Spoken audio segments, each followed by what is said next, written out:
Good morning, dear students. Today we will explore the growth of Sufism and the influence of Chishti Sant in India. इससे पहले हमने पढ़ा था, उसके आगे हम लोग अब कवर करने वाले हैं. पहले पढ़े थे अपने न्यूज़ ट्रेंड्स ऑफ सूफिज्म. अब हम नेक्स्ट पढ़ेंगे द ग्रोथ ऑफ सूफिज्म.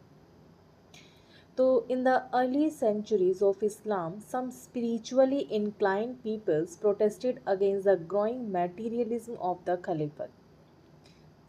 इस्लाम में स्टार्टिंग की अगर हम बात करें तो कुछ स्पिरिचुअल लोग थे जिन्होंने खिलाफत की बढ़ती मटेरियलिज्म को प्रोटेस्ट किया था. ठीक है, these peoples were called Sufis, और जिन्होंने इसको प्रोटेस्ट किया उसे सूफ़ी कहा जाता था. ठीक है, इन्होंने किस तरफ रुख किया था अपना? मिस्टिसिज्म और एस्टेसिज्म की तरफ, रहस्यवाद और वैराग्य की तरफ इन्होंने अपना रुख किया था. Sufis believed that intense love and devotions to God was the only path to salvation. इनका ये मानना था कि अगर हम बहुत इंटेंस लव करें, बहुत गहरा प्यार करें या डिवोशन करें भगवान के लिए, तो यही बस एक क्या है? ओनली पाथ टू सॉल्वेशन, एक मुक्ति का मार्ग है. They criticise the dry logic of orthodox scholars and instead focused on personal experience and divine connections. इन्होंने क्या किया? जितने भी जो धर्म गुरु वगैरह हुआ करते थे उनकी ऑर्थोडॉक्स एक्सप्लेनेशंस को इन्होंने काफ़ी ज़्यादा क्रिटिसाइज़ किया.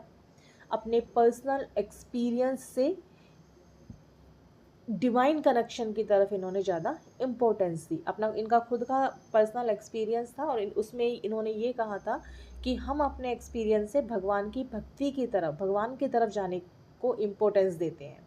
ठीक है, बाद में क्या हुआ? By the 11th century Sufism became a well structured movement. एक वेल स्ट्रक्चर्ड मूवमेंट वो बन चुका था. Sufi teaching centres were called khanqah. They were led by a spiritual teachers called sheikhs और पीर. जो सूफ़ी खानका किसे कहते थे? जहाँ पे सूफियों, जो सूफ़ी लोग होते थे वहाँ पे टीचिंग दी जाती थी, कराई जाती थी, पढ़ाया जाता था.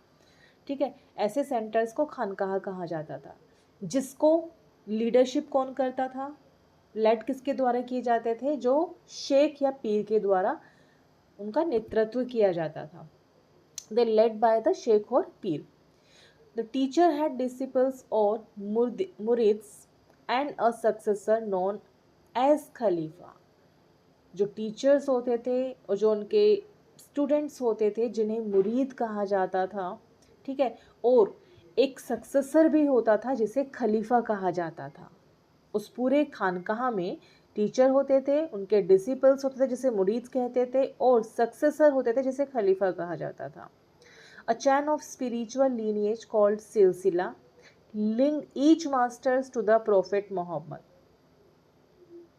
तो एक स्पिरिचुअल लीनियज की एक कैसा एक कड़ी थी जिसे सिलसिला भी कहा जाता था, जो ये कहते थे सीधे पैगंबर मोहम्मद से उसे जोड़ती हैं.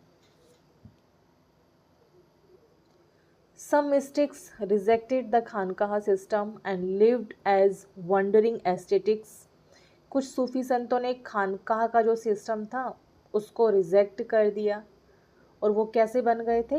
इधर उधर घूमते थे वो, और साधुओं की तरह उन्होंने अपना लाइफ को सरवाइव किया था.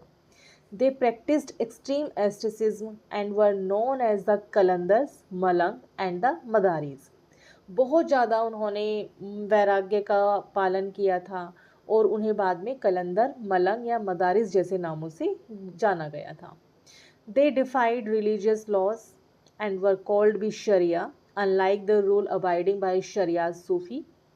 वो क्या करते थे? जो रिलीजियस लॉज हुआ करते थे उनको नकारते थे, उनको रिजेक्ट करते थे, और बेशरिया उनको कहा जाता था. ठीक है, जबकि रूल्स फॉलो करने वाले सूफी को बाशरिया कहा जाता था.